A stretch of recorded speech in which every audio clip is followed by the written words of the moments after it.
sanda duk na duba agogo lokaci yana mini rana. San ki hadari ne in kin zo ni na zaton zan sha ruwa. Sanda duk na duba agogo lokaci yana mini rana. San ka hadari ne in ka zo ni na zaton zan sha ruwa. Zan sha ruwa.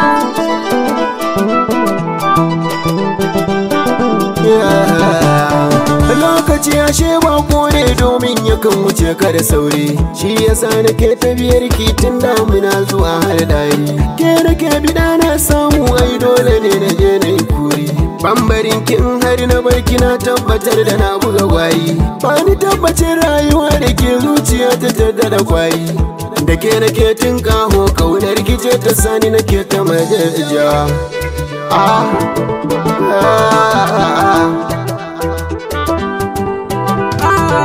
Wanda ya shirin yan yaƙi baya gudar a ce yayi daga. Ni ka dinga jin tausai na shi so kamar haɓo yake kaga. Kai kake saka ni nishaɗi kaunar ka ce ta yi min danga. Kai kaɗai na baiwa dama bana da ɗar kasa na raga.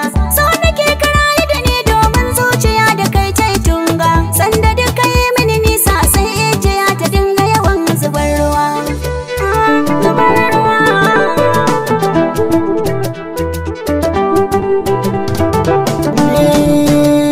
Ce wacce idanu suke son kallo. Idan ka ga wata zaratu ta kullo. Akan kaunar kin ga ina ta kilo. Ina tare da kai ya magauta gwalo. Akan kaunar ki ake kira na kulo. Ka so ni na so ka soyayya mi sabuwa.